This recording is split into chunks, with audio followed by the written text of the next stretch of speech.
Dear participants, a very warm welcome from my part. On behalf of the Bonn Network for International Disaster Preparedness and Risk Management, I would like to welcome you all to today's webinar and session. My name is Stefan Wagner. I'm in Bonn, the head of International Affairs and Global Responsibility here at the city of Bonn, the city administration. And it's my pleasure to welcome you to the second event in this Webtalk series on disaster risk reduction, with a focus on today Welthungerhilfe's anticipatory action within humanitarian assistance. So this is the topic of today, and I'm overwhelmed by the large number of participants that joined the meeting today from all, I see from not only from Bonn, but from almost all around the world, which is fantastic. Just some brief maybe background on the Bonn Network on International Civil Protection that was founded in the year 2017 by the city of Bonn, the Bonn University, and many partners around the world, many partners in Bonn that work in disaster management. And many of them are part of this meeting today, which is fantastic. The idea of our network is to encourage a collaboration between those experts on international risk management that are located in Bonn and around Bonn, and also to inform an interested public on issues that are of interest. And this is why exactly this web talk series was, the seminar was intended or put in place. And today, as I said, the second session is on also in English on an international issue of great importance. Yeah, there's not much more for me to do at the beginning. I wish you a very pleasant discussion. I thank the moderator and the rapporteurs and also the input givers today for their contribution. I should also mention that due to the large number of participants, that if you have questions that come up during this event, then you should please either use the chat, I think it's the chat, or maybe give a signal hand, hold your virtual hand so that everybody can see you and you can then put your questions to the audience. Yeah, if you have any more information or if you want to get more information on the Bonn Network, please also use the website, and there's also a newsletter that you can sign in. So we are happy to stay in contact with you also for the upcoming events. Again, I wish you a pleasant exchange, and I'm very much looking forward to those meetings now. Thank you so much. And I don't know, I need to give over to Melanie Schwartz, I guess, or back to Marie-Therese Baranski, maybe. All the best, and yeah, see you. Thank you.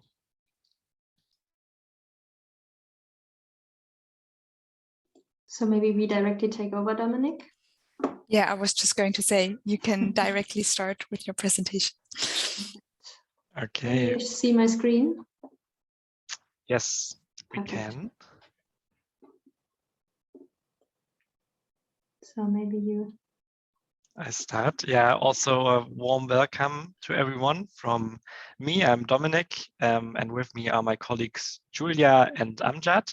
And we are really happy to get the opportunity to speak to you today, tell you a bit about humanitarian paradigm shift and forecast-based action. And yeah, also great thanks to the DKKV and the Bonn Network for enabling this whole series.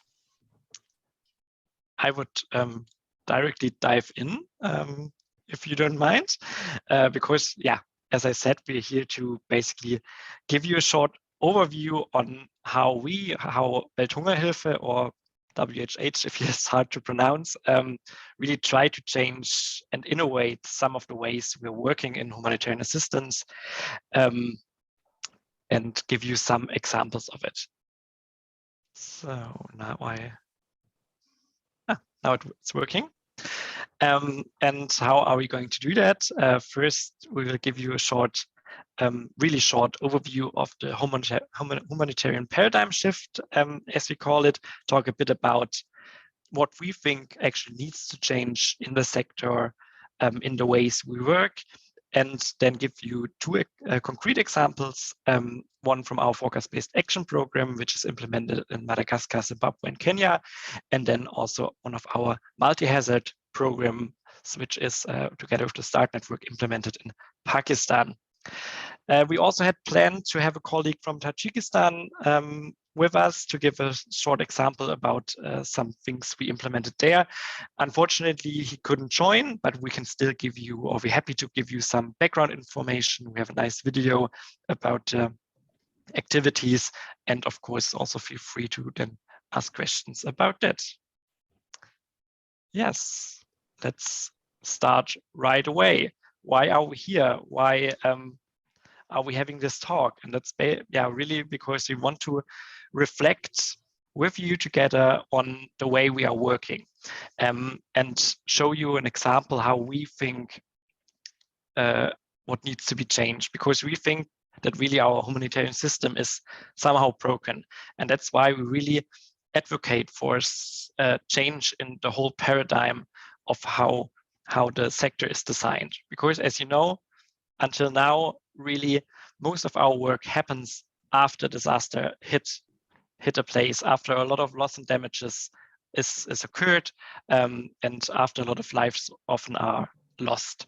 And of course, most of the resources we invest into humanitarian relief are spent at this time. However, what is a bit neglected still, not just in finance, but also in our programming, is the building of resilience, the nexus to development in DRR, and also anticipatory action using early warnings for early actions, and emergency preparedness and emergency response planning. And one of the examples how we in Welthungerhilfe try to advocate and foster, strengthen this paradigm shift is humanitarian. Is the recording all right? I just keep talking, okay. One way we try to implement these paradigm shift is investing in anticipatory humanitarian action, using early warning systems, using early warnings to implement humanitarian assistance way earlier. And how does that look? Or back, please. Previous. So, and why are we doing that? How are we think is that possible? Is if we look at the overall picture, we really see there is a large increase in humanitarian needs over the last couple of years, and it is expected to further rise due to the crisis we have worldwide, due to climate change especially as well. And in this regard, we also see in the last 30 years already that the climate-related crises have increased by 35%. And what do we also know is that a large number of these disasters, these crises, can be forecasted, and most of the time are also forecasted. However, still, even if we have this knowledge, less than 1% of the financing of the whole sector is really channeled and targeted to actions happening before a disaster occurs. And there we see a real potential to recognize this knowledge, recognize these early warnings, and invest in early stages. Because if actions are taken in advance, the damage and losses can effectively be prevented and minimized, and we don't wait until people actually lose their livelihoods in the first place. Improved early warning systems therefore can be really linked with anticipatory actions to save life, reduce the whole negative consequences for those affected. And the nice thing about this is some donors have already recognized this and are supporting this agenda. But of course, however, funding is still really reactive, really slow. And we hope to change that in the future even more. But now I was talking already a lot about these words, anticipatory action, early warnings, early action. What does it mean? It really means that we use an early warning, an existing early warning system or monitoring system, to use this information to implement actions, humanitarian actions, before the disaster occurs. Because we really often have a time window of months, weeks, days, hours, sometimes only after we have the knowledge but still the time. And if we translate this knowledge, if we translate the early warnings we have into action, we can actually be faster and yeah, as I said, prevent damages to be occurring the first time. And we have two ways of doing that. One is a decision-based approach, which is covered through the start anticipation window, where we really are able, together with other NGOs and partners, to use an early warning we get on the go. We get through our partners, the government and media, to then think of what to do, how we use this lead time and implement actions. One example here was the Tajikistan case, the mudslide in Tajikistan, where we were able to, in anticipation of this crisis, implement some actions. And I think my colleague Julia will put a link to an explanation video and some resources into the chat.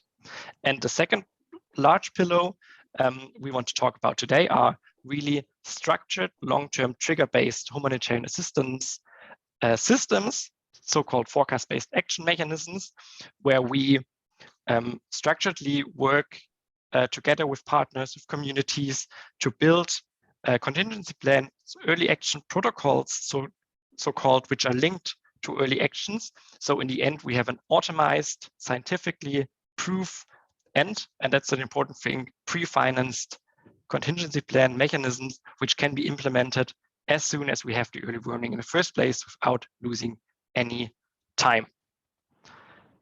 So next slide is here. And how does it look like? We have here a comparison between the traditional humanitarian action, which, as you know, looks like this.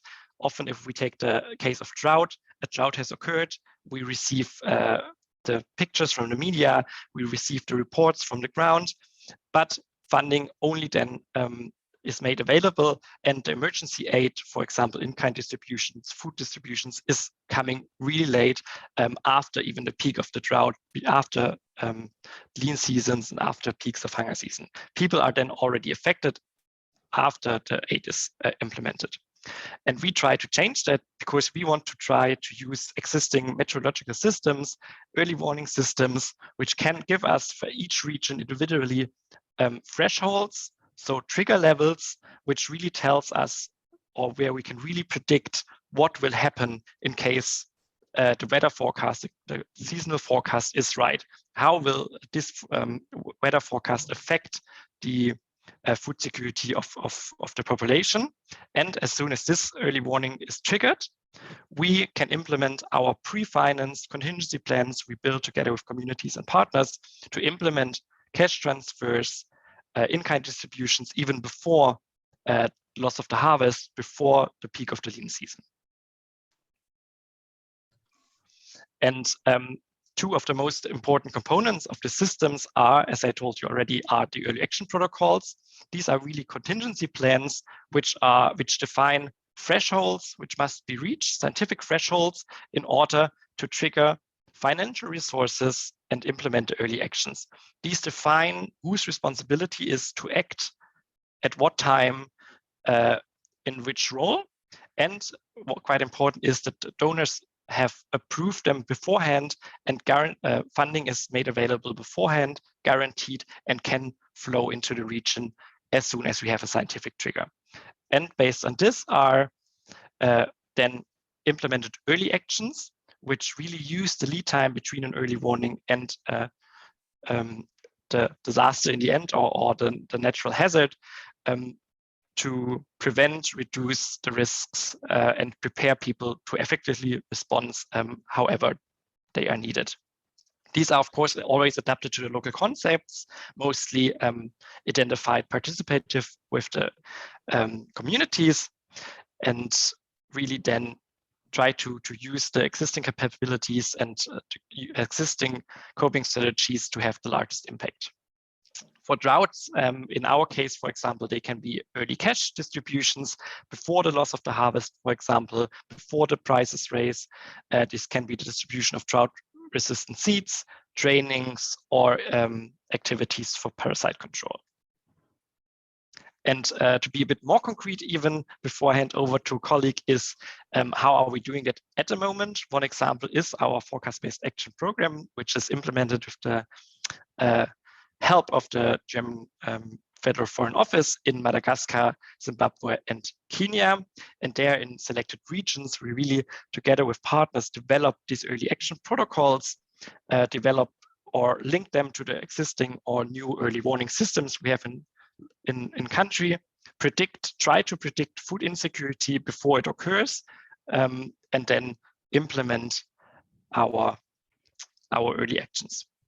And two really new pillars for us to be involved there is really the involvement and sensitization of the government, local partners, NGOs, and the communities.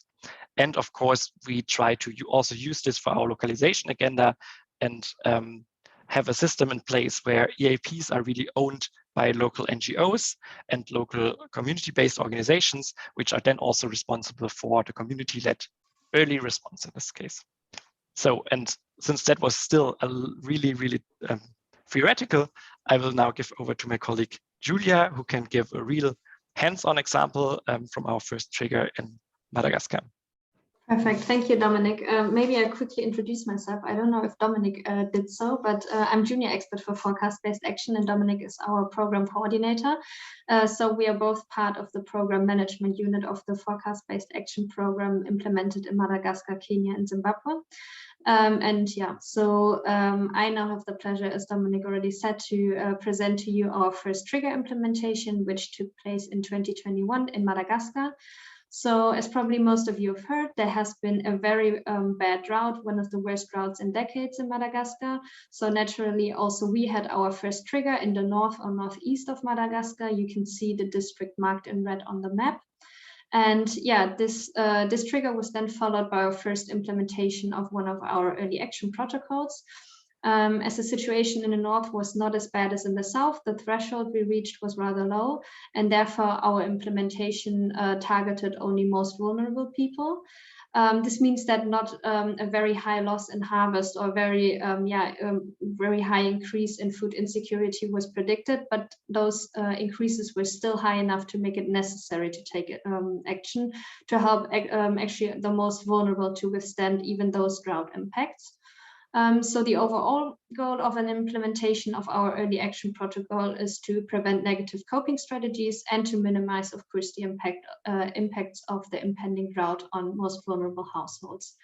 To give you an idea, our trigger was actually in January 2021, but our intervention then started from May to November, so that actually the targeted households were then supported all throughout the season, so closely before the harvest and then up to the lean season in November, when actually the worst or the peak of the food insecurity would set in.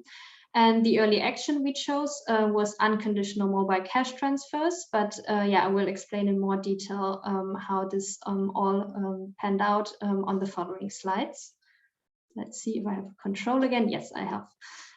So a lot of you probably wonder how a drought model or a trigger actually look like. That's why we have put a seasonal calendar here on top, which specifically shows you how a typical seasonal cycle of a reference crop look like.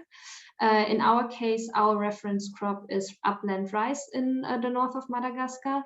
So we specifically monitor from October to March. You can see this here.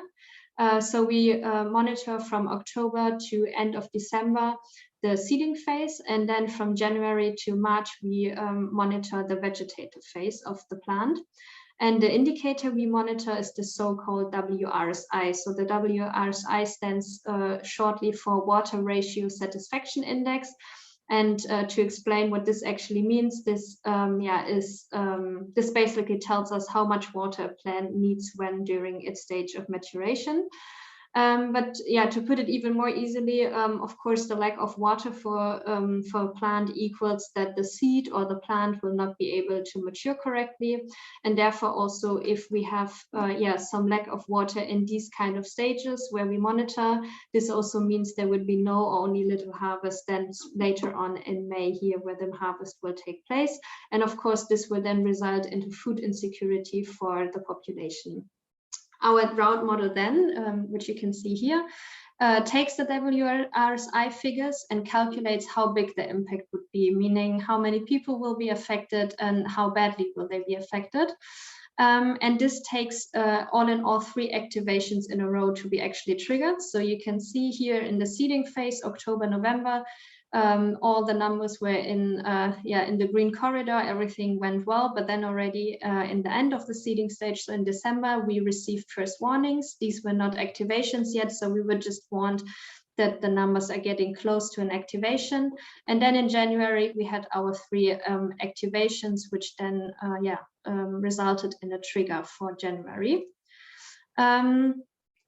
But now the question still is, how do we decide after a trigger which actions are most suitable to take? And this decision is actually taken beforehand in our early action protocols. So here we need to identify the people's coping strategies. Dominic already talked about this a lot.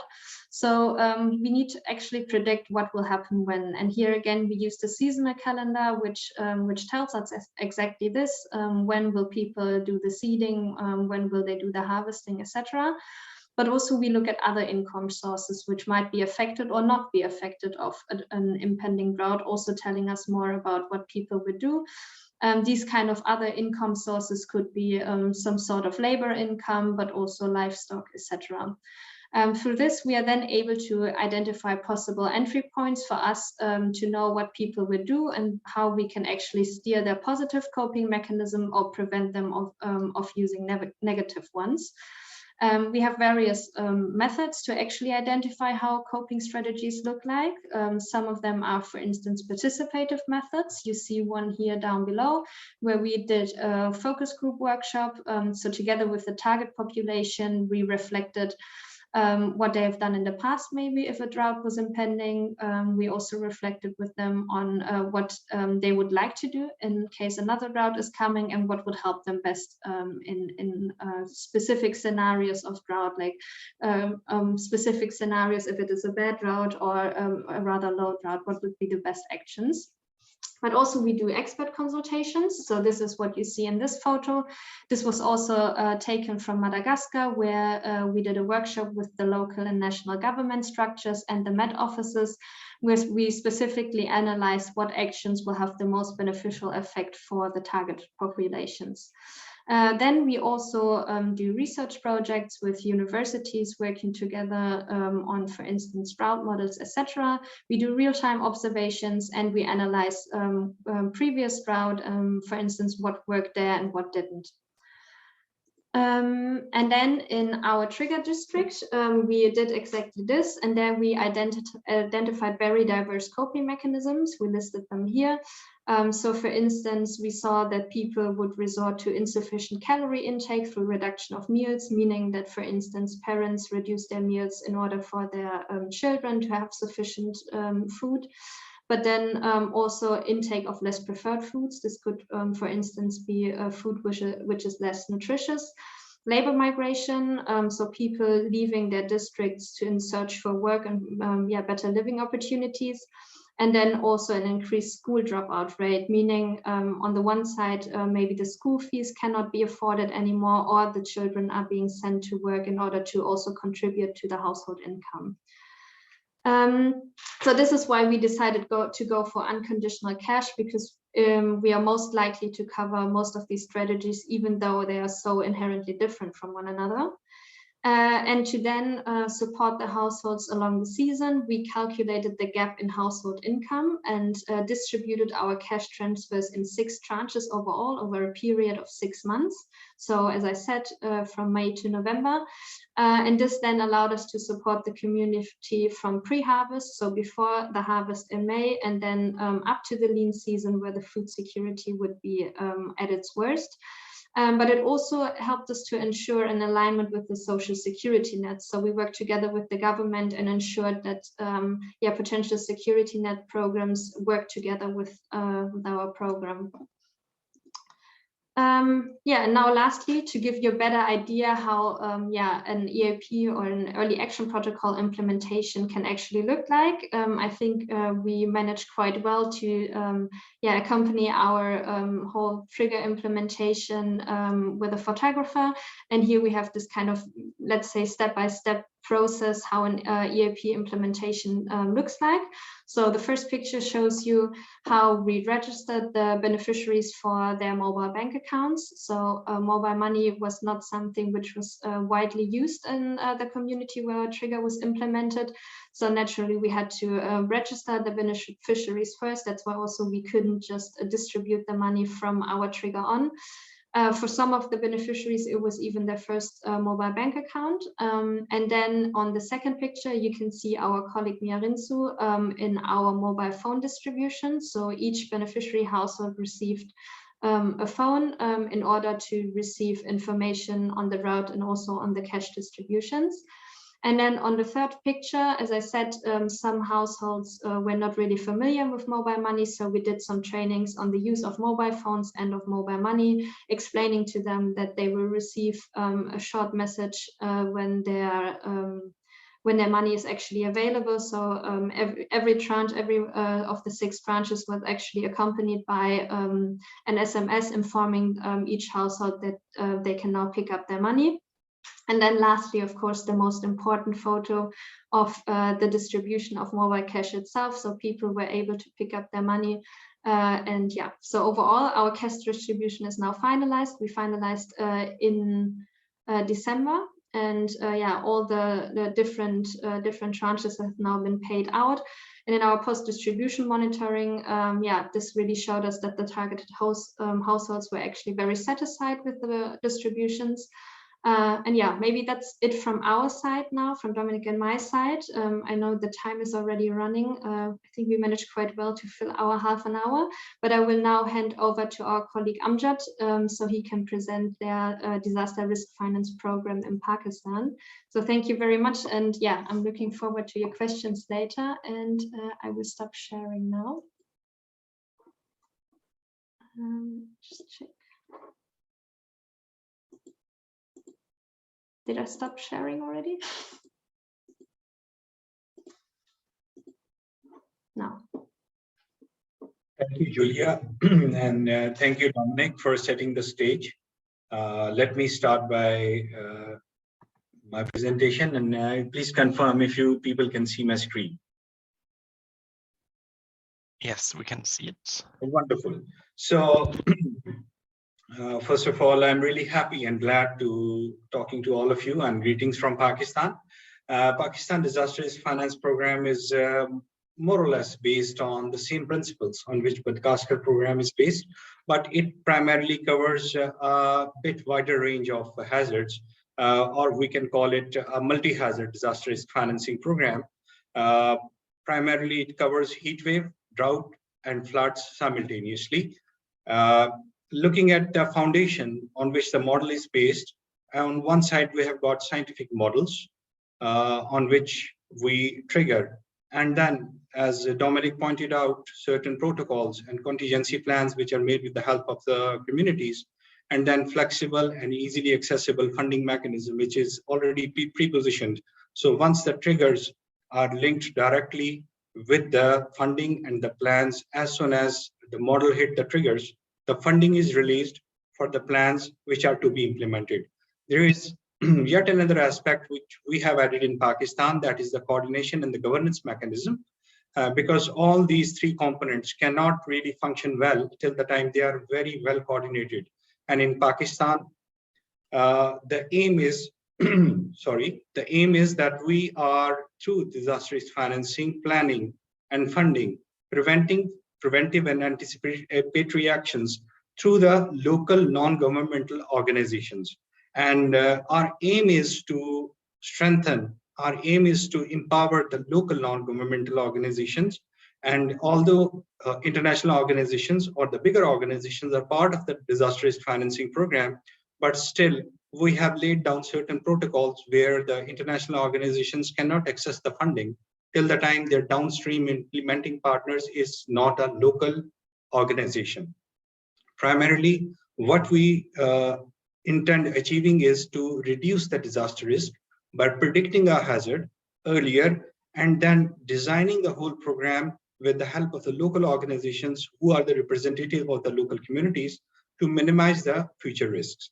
And at this point of time, the disaster risk financing program is in the stage where it is maturing. It is the second year of this program, and already we have covered a lot of distance, a lot of ground, and we have staged a lot of responses. I will tell you the details subsequently. And with the help of the government, with the help of United Nations organization, and with the help of the local civil society organizations, we have been able to successfully put in place a system which is now well recognized all over Pakistan by all the major humanitarian actors as well as the government of Pakistan. So let me tell you right from the start that WHH Pakistan, as a part of START network, we have been working over developing a functional disaster risk financing program from 2017. And in the beginning, this all effort started as a drought financing facility. But once we built around drought, so we thought, why not to do it for heat wave and why not to do it for the floods? So ultimately, we turned out with a whole system where we were covering multiple hazards. These three hazards were covered, and WHH Pakistan sits right in the center, coordinating all the activities centrally by providing technical, operational, and administrative support. The governance structure of the DRF in Pakistan looks like the National Steering Committee, which is the apex body, which is the highest decision-making body, and it has got 60% representation from the local organization. There are INGOs as well, and the government and all the humanitarian networks which are operating in Pakistan are part of the National Steering Committee. The National Steering Committee is regulated by WHH Pakistan as the host agency or the secretariat of the DRF program.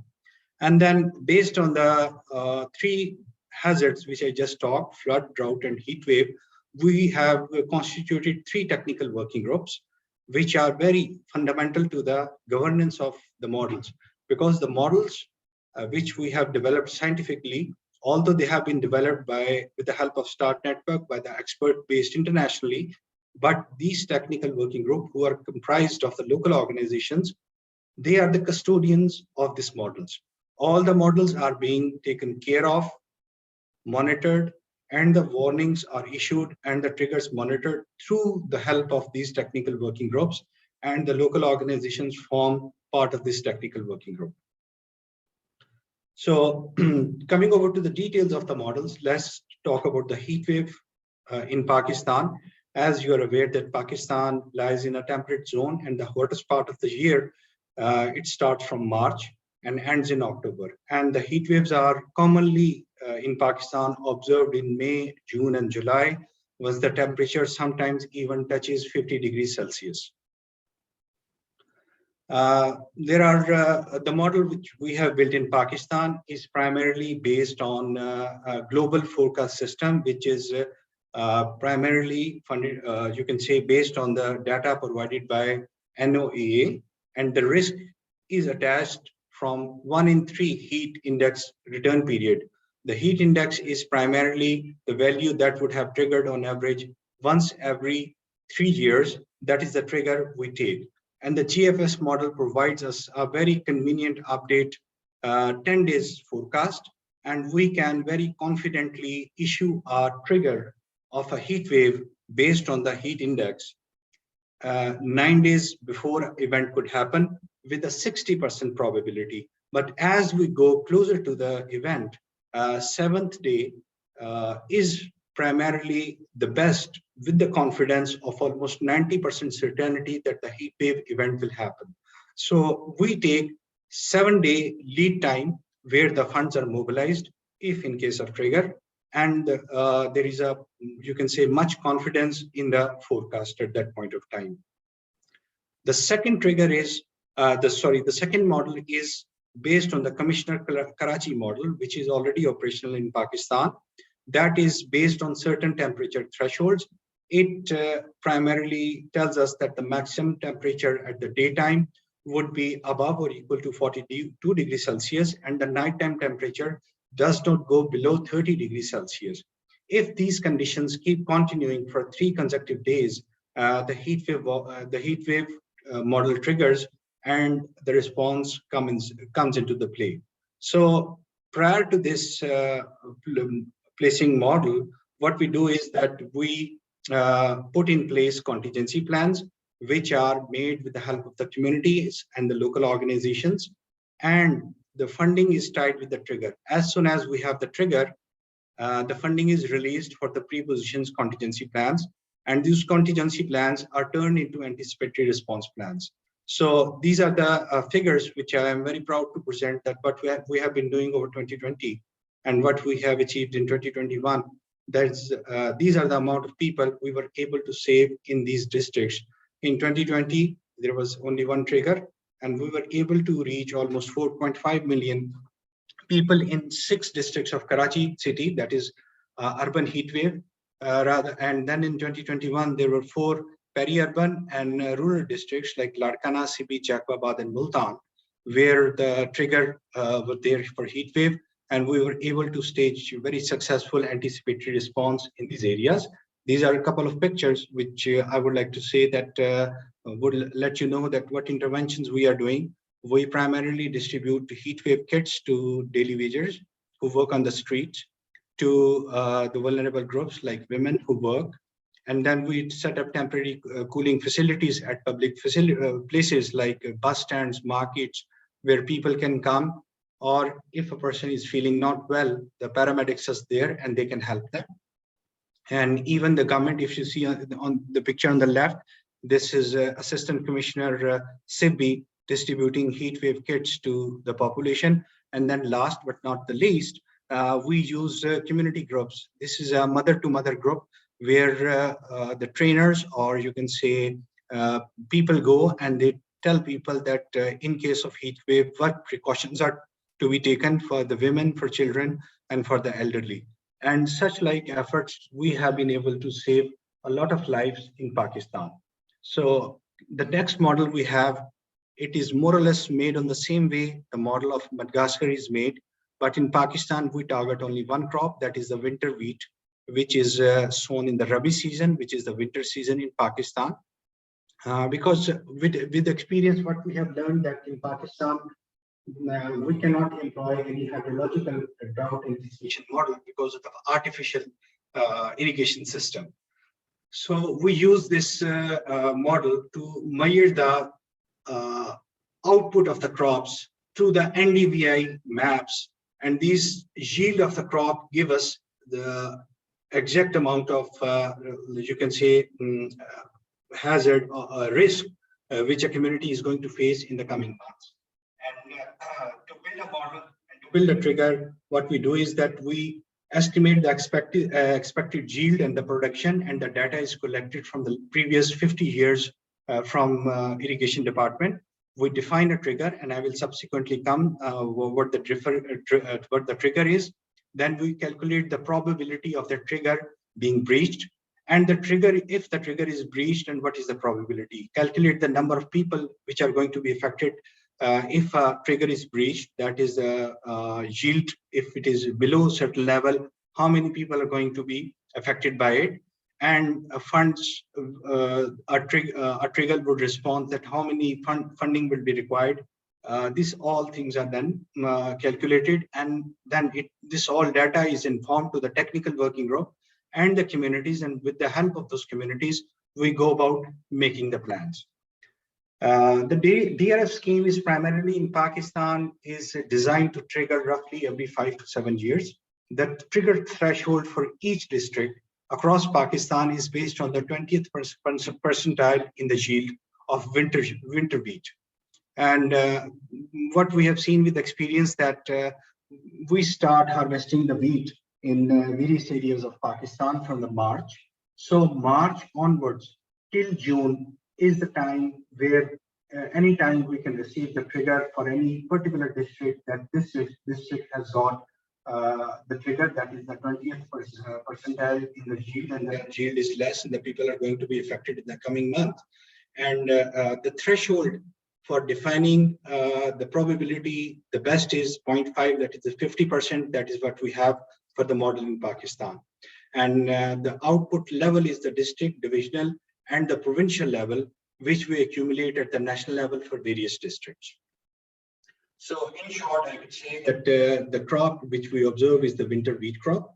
The return period is the 20th percentile of the yield. Severity of the population, which we keep as a threshold, is the 25% of the rural population, which could be affected adversely. The certainty of the probability of the threshold being met is almost 50%.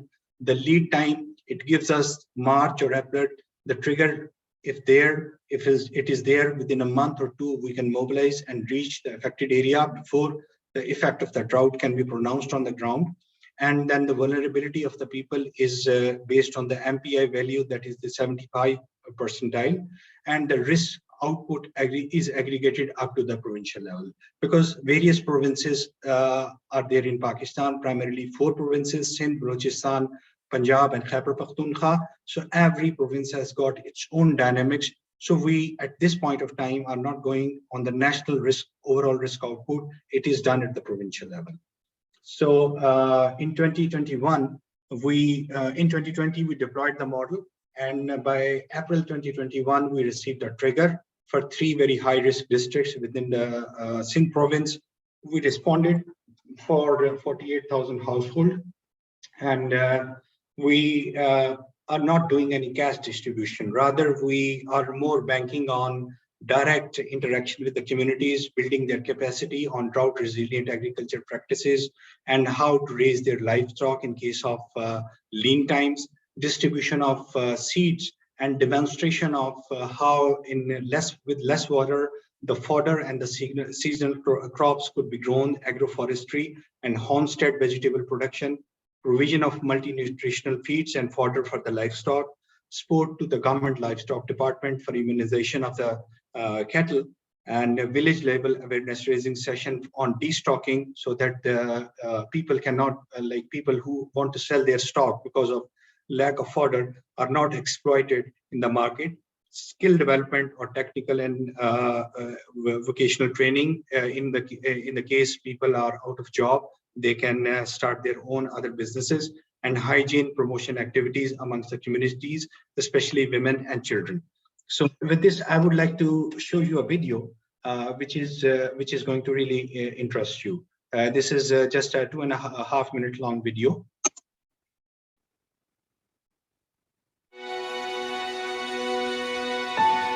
दुकाल बेरा नहीं, दुकाल में कहीं कोई नहीं, भूख है रुको, माल नहीं भूख, ये वस्कार से बदल वस्कारो नहीं है तो दुकाले दुकाल।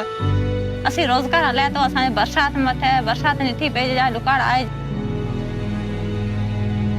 In 2017, START network members began working with Pakistan's disaster authority to help at-risk communities threatened by drought. START network is made up of more than 55 aid agencies across 6 continents, ranging from international organizations to national NGOs. Drought is a major problem in Pakistan, which is its magnitude is increasing due to climate change. Drought have an impact on the most vulnerable for decades after the immediate crisis has passed. In order to survive, communities sell their valuable assets, a move that can tip them into a spiral of desituation and severe malnutrition. Since the beginning of October 2020, START network members in Pakistan have been monitoring agricultural drought using cutting-edge technology together with on-the-ground data across the province of Sindh and Punjab. On 11 June 2021, Concern Worldwide and its local partners, Sami Foundation and Sukkar Foundation, were awarded a total of £300,000 to deliver an anticipatory action drought intervention program. Anticipatory action is highly effective when it is locally led. Pre-agreed plans are put in place with local communities and CSOs that identify the needs and the most appropriate timing of anticipatory action interventions.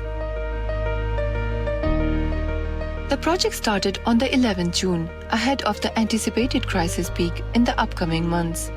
नव मनसू को शुरुआत थी है पूरे आपरे time थी शुरुआत थई है ये आसान नवे नवे शिक्षा है नवा तजुर्बा ता जैसी समझता को नहीं चाहे कोई भी दुकार साल में या घर की सब्जी या कोई भी घर कोई की पूरी करे सघां था तो ये घट पानी में घट शइ में माने असीं वधाए कराए असीं असांजे घर जी पूरत करे सघां था भाजी थी से उनमें असीं ॿारनि लाइ खड़ासां उहे में असांजी सिहत सही रहासे डुकाल असीं मुंहुं ॾेई सघां था बरसाति वसी कोन्हे असां डुकाल पइजी उहे में असां सुठी मदद करी Similar initiatives driven by local and national NGOs are happening around the globe, helping communities to prepare ahead of escalating climate risks. This year, Start Network is launching the Start Financing Facility, a financial infrastructure that holds pre-arranged funds effectively and efficiently to scale locally led efforts like in Pakistan to get ahead of crisis risks.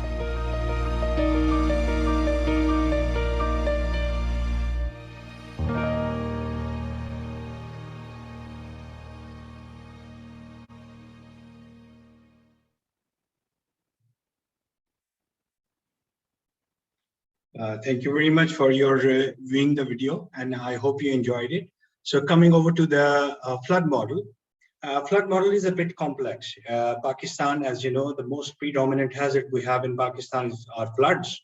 And there are 5 rivers, but one of the most major river in Pakistan is the River Indus. And we have started making and piloting this model on River Indus.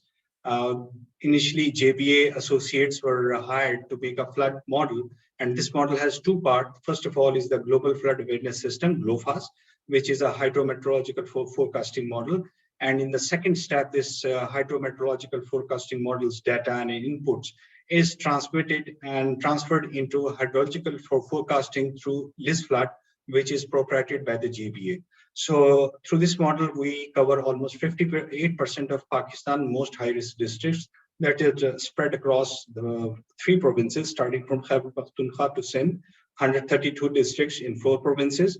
And with this model, we can very confidently predict a flood with 7 to 10 days lead time. And the output of the flood risk is the number of population which could be affected at almost 0.2 meters, that is almost 0.66 feet flood depth. We have got 2 thresholds. One is the national and the other is the district. And the threshold is primarily once it is breached when the minimum number of people who are likely to be impacted is greater than the population threshold per return period. At this point of time, we are using 2.5 years return period, but it could be adjusted. And the annual accidents probability of this model is 40%. But if we adjust the years of return period, maybe 3 years or maybe 5 years, the accidents probability also adjust according to it. So we can tweak this model according to various districts and according to various situations. And likewise, the district threshold is breached when the minimum number of people likely to be impacted is greater than the district's population at risk. To calculate the people who are at risk, what we did was that we gathered the data and intersecting 1 in 1,500 years fluvial flood, which is the most extreme event, we came up with the most, you can say, people who were most at risk or the population who could be at risk. So this is the data we use for defining the people who are at risk of this flood. So in 2020, we had a trigger for the flood response, and we had the trigger in the start of September, and by 17th September, we started the response. Although response was limited, the model was at that point of time a pilot, just in the testing stage, and the COVID-19 situation was at its peak, but still we responded to 2,500 households, and we staged a very good response and augmented the capacities of the communities to the subsequent floods and hazardous event in that area. So after 2 years of implementing disaster risk financing program, there are certain lessons which I would like to share with all of you. First lesson, which you will all agree with me, is the reactive mindset of the humanitarian community, that we only respond when something has happened. Responding to something which has not happened or risk which is not seen is never heard of, and the systems are not tuned to it, and we are in the process of changing that overall system. And the anticipatory response approach, the concept we are promoting here through WHH is a new concept. The system lacks the capacity to handle it. People lack the power of imagination. The humanitarians lack the power of imagination that what response measures to put in place and what to anticipate and how to plan for it. The hazard prediction warnings then need to be credible and reliable if people are to trust on the models, and then timely access to the funding mechanism which are tied to the triggers, like in countries like Pakistan, where timely access to foreign funding is very difficult in certain situations. That problem has to be overcome, and then timely coordination with the government has to be done for the accessibility, because the time window is very short, 7 to 10 days. And if we waste the time in seeking the permission to approach the communities from the government, the time is lost. So pre-coordination arrangement with the government has to be put in place.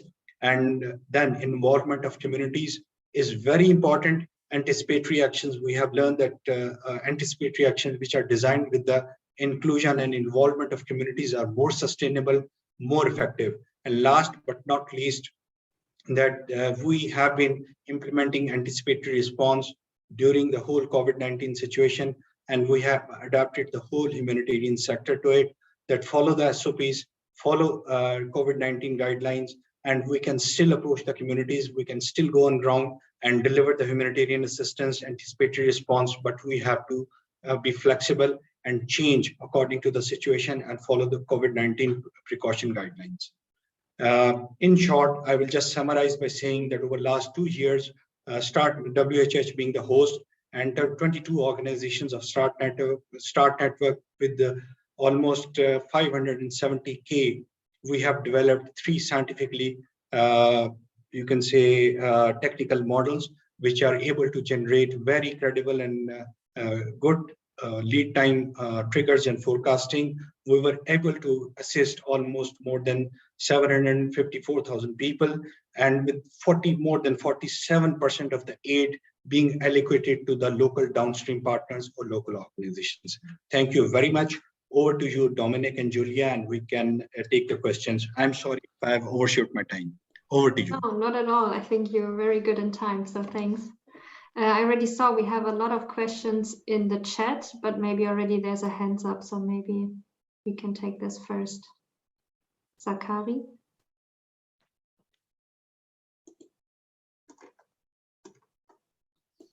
Yes, Julia, thank you very much. Thank you for Amjad. It's a pleasure again to rediscover you after a month, because I followed a webinar that has been animated by, I think it's the Youth for Resilience in India. And you really did good during that presentation. And here also, I'm very glad to see that it has been a continuous stuff, good stuff that you've been delivering. Thank you very much for both. My first question is for Julia. During the presentation, you talked about drought-tolerant seeds. So for me, as a resident, I mean, a national from the Sahel region, drought is one of our most recurrent hazards that we're still struggling to find solutions for it, particularly in the farming system. Whenever I heard drought-tolerant seeds, then it's kind of exciting me, you know, and I want to know what is in it. That since back in 1973, a huge drought that spanned from Mauritania to Djibouti and Ethiopia, we're still struggling to find ways for farmers to deal with drought. So when I heard about drought-tolerant seeds, I want to know to which drought these seeds are tolerant and which seconds of the drought, because we know drought is a creeping phenomenon. Unless the flash flood, it takes time to build up. And dealing with plants, the plant has its own phenology needs, which step, at each step of the plant grow, there are needs in water, of course. So to which parameters of these is the drought-tolerant seed can be a solution? Is it during the seeding, during the time that the seeds start growing, or during the cropping phase, or I don't know? You know, so that's a really question that I always have, and I will be glad to take an answer for it. Yeah, I wish I could. Sorry, should I already answer, or do you have? The second question is a short one for Amjad. Amjad, thank you for presenting about the heat waves. So I'm curious to know what is inside the heat wave kits. Thank you. Okay, then maybe I go first, Amjad, and then you can follow. Sure, So sure. it's very interesting that you asked that question, because this is exactly also a question we have. So actually, we are not working with drought-resistant seeds yet. It was, I think, on one of Dominic's slides that it's part of some of the early actions which have been considered also by others, like the Red Cross and WFP, all the anticipatory actors working on it. But so far, drought-resistant seeds are not part of our early action protocols. Okay. As you've heard, we are working with early cash. We do consider trainings and others, other early actions, but drought-resistant seeds, I think, Dominic, are not so far something we consider. It's just to give you an idea what overall the anticipatory community is working with, but maybe Dominic knows more. Yeah, maybe just shortly add, you're of course completely right. When people, it's always a red flag a bit when people talk too much about drought-resistant seeds, because it's quite hard to really also time in what are they used in the region. What we actually in Madagascar consider a bit is changing a bit to seeds which are at least more use less water than upland rice and have a bit of a different crop cycle. Because if you, for example, look at, if we already know that during the seeding phase of rice, of the upland rice, we already have way too less water, and we also expect the water to rather decline and increase in the next couple of weeks and months. For example, there are alternatives which are already used in the region, like sweet potatoes, which can have a bit of a different crop cycle, which use way less water than rice, and which can be an opportunity to be at least promoted. However, that also is quite a sensitive issue, I think, because you need to be quite certain in your forecast if you then promote or train people in or farmers to do something different than they used to, because then you also have a large accountability, I think, to the predictions you have, and it's a tricky issue. You're completely right. Did we answer your question, Zakari? We cannot hear you. You need to unmute yourself. Can you hear me? Mm-hmm.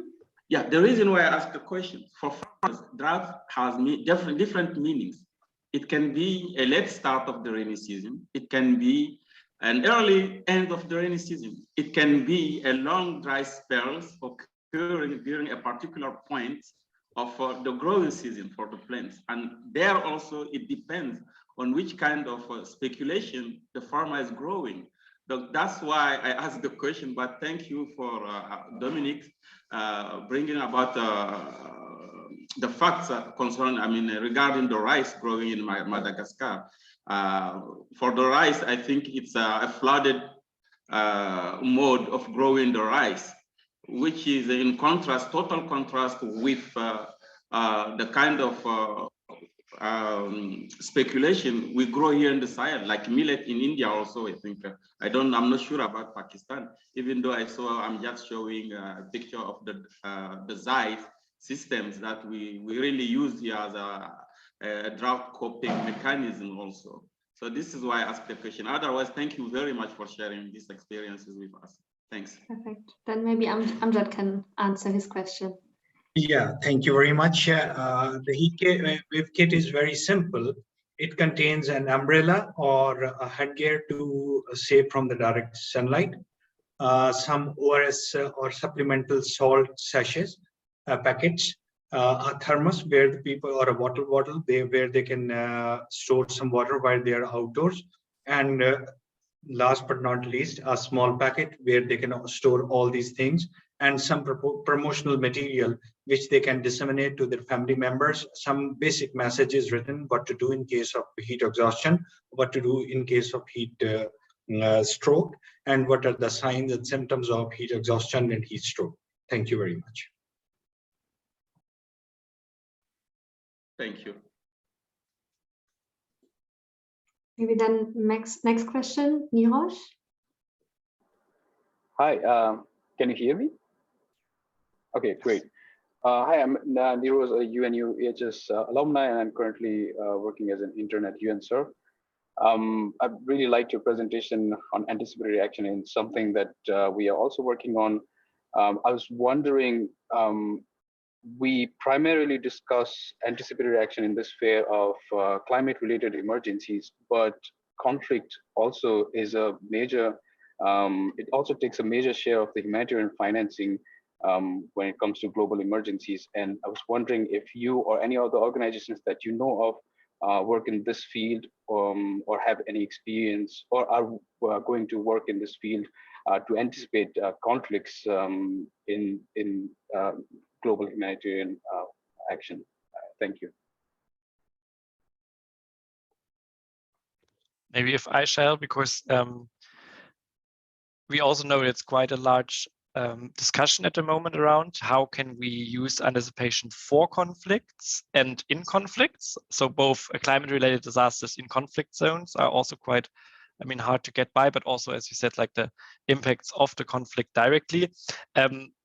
We are not working in that direction yet, because it's, yeah, a lot of parameters to take in.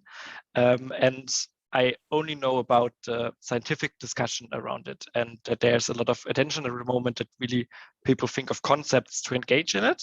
But I do neither know of Red Cross nor NGO colleagues who use really structured long-term anticipatory action for conflicts at the moment. And also I linked you a practitioners group, which is part of the Anticipation Hub. Maybe you don't know it yet, and maybe you find more information there. But then also Norman Steinmeier is, I think, having a comment to that. So maybe let's hand over to him. Yes, actually, it is it is the case that the anticipatory action on conflicts is not so much taken up yet. However, Welthungerhilfe is also a member of the START network, and the START network has also an anticipation window.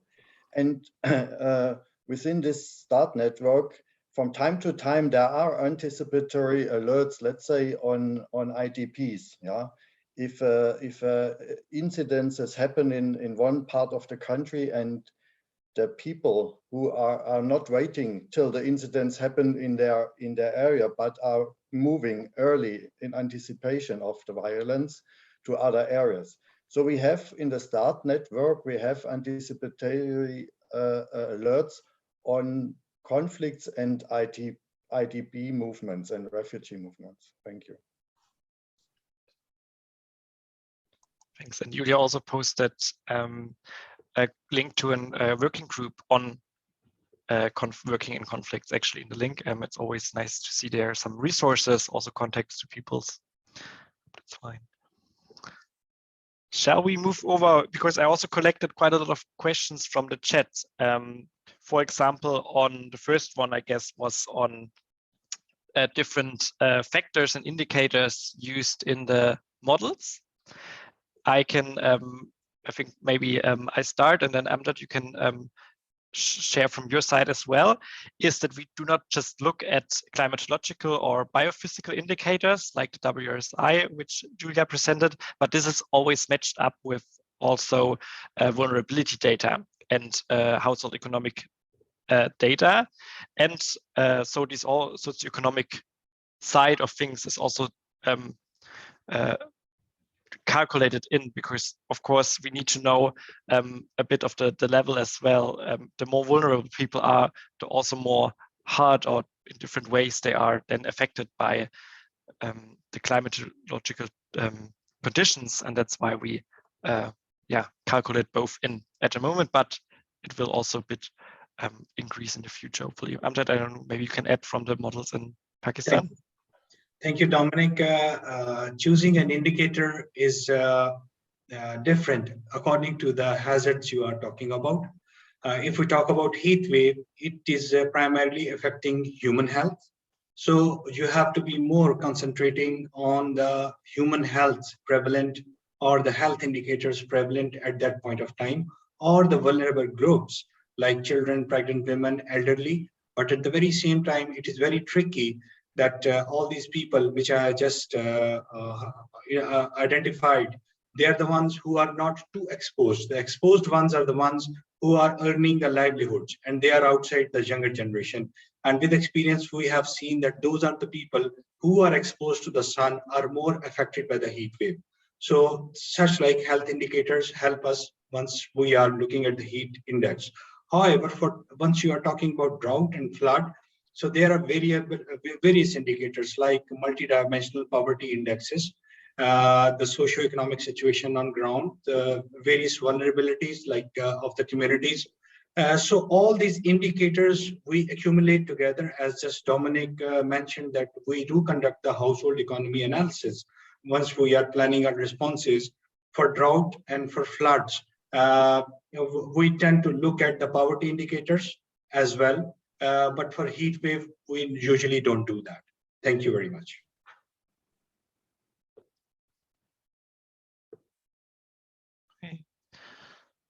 Maybe I just continue step question for question I wrote down. If I miss one of yours, then of course raise your hand as well.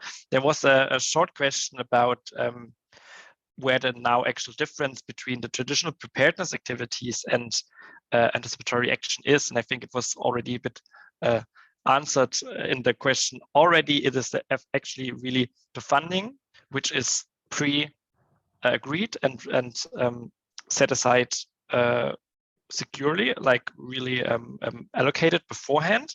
And it's of course the implementation time, because we really speak of early actions before the drought unfolds itself or before the flood hits a village, so that we can not have an early response, which is enhanced by large preparedness activities, but we have an early intervention before something happens.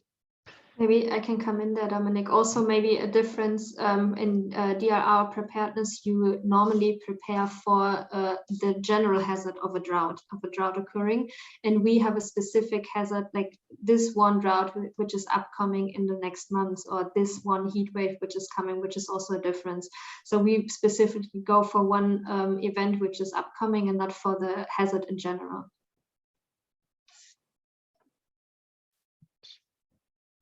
Another question was about the reoccurrence of the trigger levels, and that's also maybe something we also are happy to hear from Pakistan. I can maybe tell about that we in Zimbabwe, Kenya, and Madagascar are using different return periods of a drought, or different severities as well, ranging from return periods from 1 in 5 and 1 in 10. And what is quite important, I think, is that we really evaluate after every season if the trigger was correct, if there was a trigger where no drought occurred, or if there was, for example, if something in the predictions went wrong, we evaluate it and then set the trigger, sometimes also new.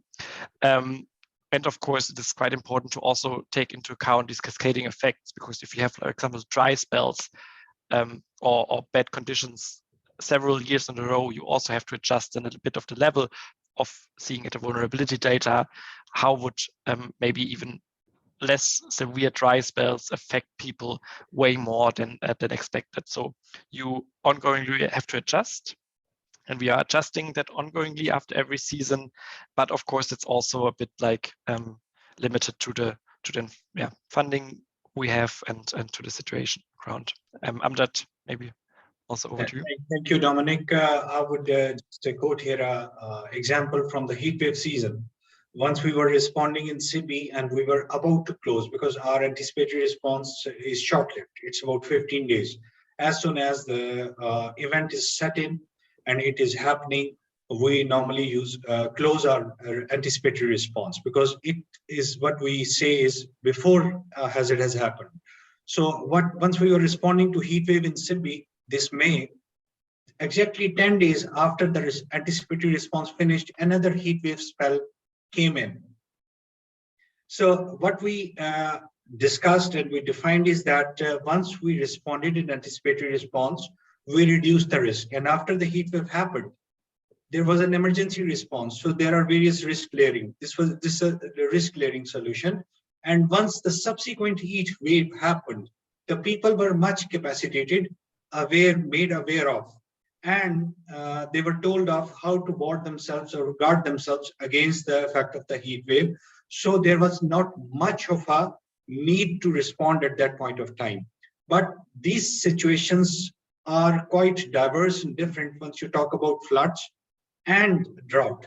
For floods, in case of a recurrent event, again, the theory of risk layering, anticipatory response, emergency response, and the residual needs come in. And if those residual needs warrants enough need or attention that the anticipatory response has to take place, then sure, we go in and respond to the needs of the community. But often with the first response we have done, the communities have capacities or the risks have reduced to an extent that normally it doesn't warrant any further response at that point of time.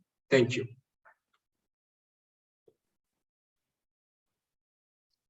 Thanks. Then there's a question, maybe Julia, that's something you can answer about how long did it take to establish a relationship with stakeholders, and what is there still needed for wider adoption? Can you repeat the question? Sorry. It's in the chat. How long, for example, did it take to establish the relationship with key stakeholders? And is there still a need for further actors to engage in DRF and EAPs, and how is it done? I think here we really need to differentiate between the different stakeholders we have, right? So something we learned quite early on in our pilot project, which was in Madagascar, was that we need longer lead-in times with our governmental stakeholders. So in our follow-up project now in Kenya and in Zimbabwe, we scheduled way much longer time. It took us now not as much time as in Madagascar, because there the concept of forecast-based action was still quite new. So yeah, we had to do all the groundwork. Now in Kenya and Zimbabwe, that's a little bit different. The government already heard of forecast-based action, what the basic idea behind it is, but still there needs to be long lead-in times to get everyone on board, to make everyone understand. Also, again, what is the difference between DRR preparedness and then forecast-based action or traditional response. But then with the beneficiaries, we do these participative methods, and yeah, we try to keep them ongoingly involved in what is happening in all the different project steps. So yeah, they also understand what the idea behind it is. On stakeholders more, maybe let's say on the advocacy side, we really see that there's an ongoing process with donors. They are more and more willing to take action. And then also we have the Anticipation Hub, which kind of encompasses all the different actors on the advocacy side. So donors are involved. And the Red Cross is one of the main actors, I think also the one hosting the Anticipation Hub, where we definitely see that there's an ongoing participation. But of course, yeah, this is like an ongoing work where we are also trying to do our part as part of the NGO sphere, maybe, which is involved in anticipation. And the last last question so far we have in the chat is on anticipatory action in South Sudan, and maybe we can also invite others with knowledge to come in here, because I don't actually know of any project or system in place there yet. But of course, we have several around the world, from the UN agency colleagues, from Red Cross, from other NGOs. What I also always encourage people to do is actually what Julia just said, to go on the Anticipation Hub. It's really a network and a platform to exchange. There we have an overview of most of the anticipatory projects and actions taken worldwide, where we also can maybe explore a bit on maybe your country, the region you're interested in, what is going on there, if you can already find actors who are who put their actions up there. Exactly. So maybe, I just posted the anticipation map, which is on the Anticipation Hub. So there you find all the different countries, and actually if you go there, you see that in South Sudan, I think there is the Ebola, I think. When I see it here, I can quickly share my screen. So there is a really good map. I hope you can see it now. And then, yeah, you have the different countries. It's an interactive map, but also here down below, you see the different countries. So in case you're wondering what is happening in your country, you can just go to this link and see.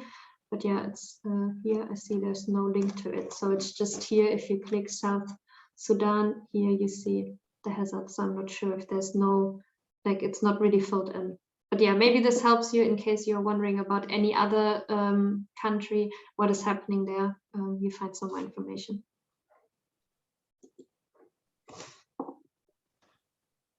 And there's the comment from Tim, a colleague from the Anticipation Hub, actually, to please share your experience and blogs with them. They're always happy to put them up and engage the exchange.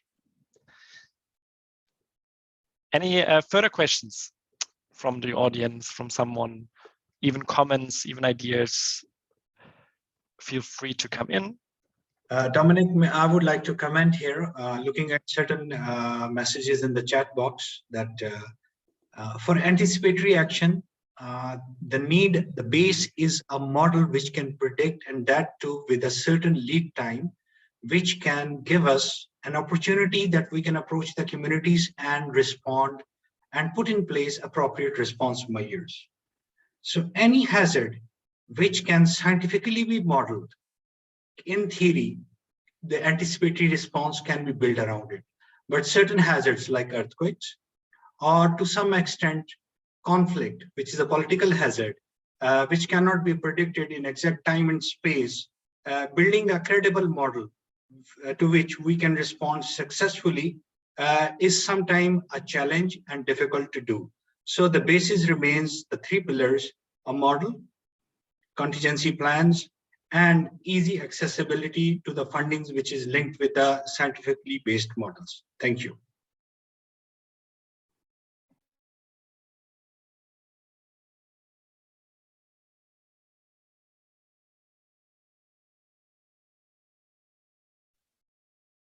Great, thanks. All right.